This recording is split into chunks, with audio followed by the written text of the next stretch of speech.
A paz de Cristo, povo de Deus abençoado. Sois bem-vindo aqui neste canal. Você acaba de entrar no canal Júlio César Sua Verdade. Que Deus te abençoe grandiosamente. Que Deus te abençoe grandiosamente. Hoje nós vamos falar a respeito de duas coisas que a Igreja Pentecostal Deus e Amor não podia ter perdido, nem a Igreja Assembleia de Deus e nem outros ministérios poderia ter perdido. Mas antes da gente entrar nesse assunto, eu quero pedir para você se inscrever nesse canal. Você que não é inscrito no canal Júlio César Sua Verdade, vai lá, se inscreve. Por quê? Nós estamos em campanha de oração pela madrugada. Este canal tem a responsabilidade de orar em teu favor todos os dias à meia-noite. Então, se você se inscrever no canal, você vai receber oração, não somente para a tua vida, para o teu casamento, como também para os teus parentes, para os teus filhos, enfim, para a tua família. Todo dia, meia-noite, a gente entra ao vivo, orando juntamente com todos vocês, e a prioridade aqui do canal é orar em favor de todos os inscritos para que Deus lhe abençoe. Amém? Então, vai lá, se inscreve, aperta aí, se inscrever, depois vai lá, aperta também o sininho de notificação, colocando a opção todas, para que você não perca nenhum vídeo aqui do canal de oração. Amém? Deus abençoe. Irmãos, duas coisas que a Igreja Deus e Amor, ao qual eu faço parte, você faz parte, não poderia ter perdido. O que é, pastor Júlio César, que a igreja não poderia ter perdido? A igreja não poderia ter perdido, irmãos, o temor de Deus. Por quê? A Bíblia diz que o princípio da sabedoria é temer ao Senhor. Se você teme a Deus, Deus estará com você. A igreja que teme ao Senhor, Deus está com ela, Deus pelejará por ela. No livro de Salmos está escrito: o anjo do Senhor acampa ao redor dos que o temem, os guarda e os livra de todo mal. Não tem como alargar a porta é estreita, não tem como alargar. No livro de Lucas, no capítulo 13 e no versículo 22, a Bíblia diz assim: percorria Jesus as cidades, ensinando e caminhando para Jerusalém. Então um moço se aproxima dele e pergunta para ele: mestre, são poucos os que vão se salvar? E olha a resposta que Jesus deu. Jesus disse assim: porfiai por entrar pela porta estreita, porque em verdade vos digo que muitos vão tentar, mas não vai conseguir.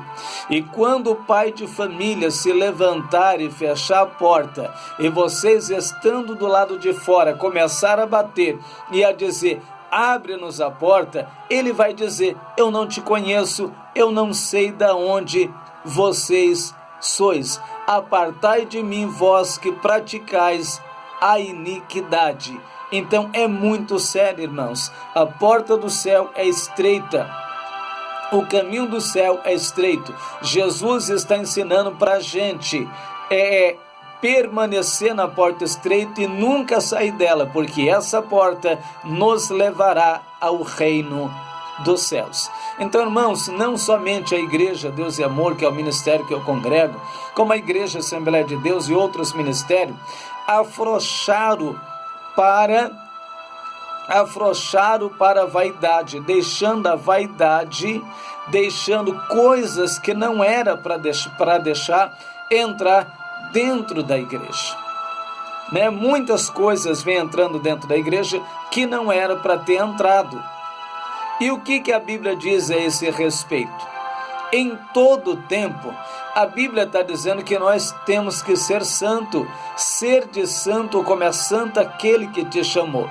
Irmãos, quando o missionário Davi Miranda morreu, a irmã Ireni Miranda, que é a atual presidente da IPDA agora, ela jurou diante do caixão do missionário que permaneceria com a doutrina bíblica que nós aprendemos segundo a Bíblia. Mas essa doutrina da Igreja Deus e Amor é usos e costumes. No livro de Tessalonicenses, capítulo 5, versículo 23. E o mesmo Deus de paz vos santifique em tudo, em todo o vosso espírito, alma e corpo, seja plenamente conservados, irrepreensível para o dia da vinda de Cristo. Isso é doutrina de homem. Lá no livro de Apocalipse, capítulo 22, no versículo 11, está escrito: aquele que é santo seja santificado mais ainda. Isso é doutrina do homem. No livro de 2 Coríntios, no capítulo 5, no versículo 17, está escrito: aquele que está em Cristo, nova criatura é, as coisas velhas já passaram, e eis que tudo se fez novo. E tudo isso provém de Deus, que nos reconciliou consigo mesmo e entregou a nós o ministério da reconciliação. Isso é doutrina de homem. No livro de Tiago, capítulo 4, versículo 4, está escrito: adúlteros e adúlteras, não sabeis vós que a amizade do mundo é inimizade contra Deus? Porquanto qualquer que quiser ser amigo do mundo, saiba que você terá Deus como seu inimigo. Isso é doutrina do homem. Romanos, capítulo 6, versículo 1. Que pecaremos ainda para que a graça de Deus abunde? De modo nenhum.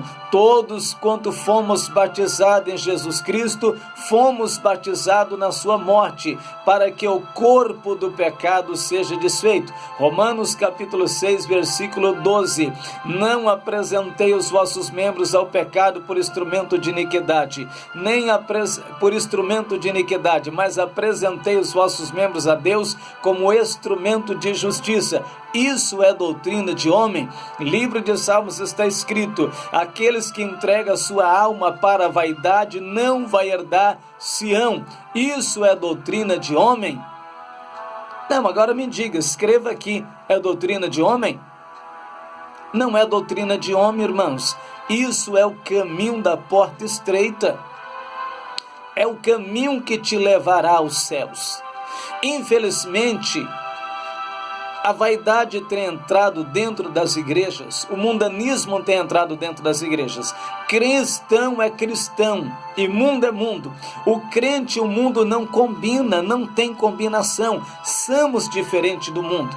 Nós não somos igual ao mundo. Até o povo lá fora que não é cristão sabe o jeito que eu tenho que me vestir, que eu tenho que falar, que eu tenho que me comportar entre eles. Eles sabem, porque se você estiver no meio deles e você xingar um palavrão, eles vão dizer: opa, peraí, mas você não é crente?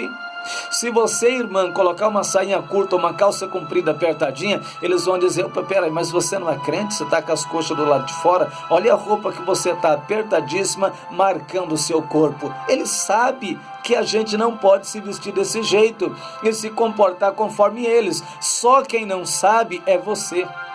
É, só você que não sabe. É só esses pastores que estão cegos para a verdade que não sabem, porque os ímpios lá fora sabem. Os ímpios lá fora sabem. Os ímpios lá fora sabem que uma igreja onde nós congregamos, buscamos a Deus, a gente não pode pintar de preta, a gente não pode colocar luzes, a gente não pode colocar fumaça de boate para cultos. Os ímpios lá fora sabem, porque se eles entrar na igreja vão falar: nossa, mas estranho, isso é uma igreja? Por que a igreja está pintada de preto? Por que a igreja está desse jeito?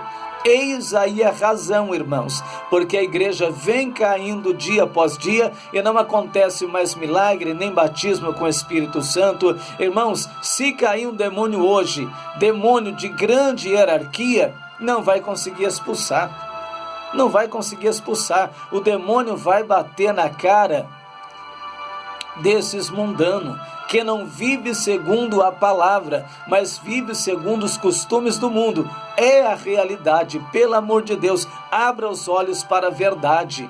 Abra os olhos para a verdade. Irmãos, enquanto eu estiver vivo dentro desse ministério, eu vou continuar falando a verdade, despertando você para a realidade. Não deis lugar à carne, não siga o exemplo dos infiéis, siga o exemplo do fiel, do cristão mais fiel, daquele homem, daquela mulher de Deus que é fiel ao Senhor. Siga o seu exemplo de vida diante da presença de Cristo e você vai prosperar e o Senhor vai estar com você, conforme está escrito na segunda epístola, se eu não estou enganado, de João, capítulo 1, versículo 9, que diz que todo aquele que prevarique, persevera na doutrina de Cristo, esse tem tanto ao Pai como ao Filho. Mas aquele que não persevera na doutrina de Cristo, não tem nem ao Pai nem ao Filho. Prevaricar significa guardar aquilo que nos foi mandado. Quando a gente guarda a doutrina de Cristo, o modelo de vida, como nós devemos viver, se comportar entre os ímpios, entre esse mundo, então Cristo estará com você.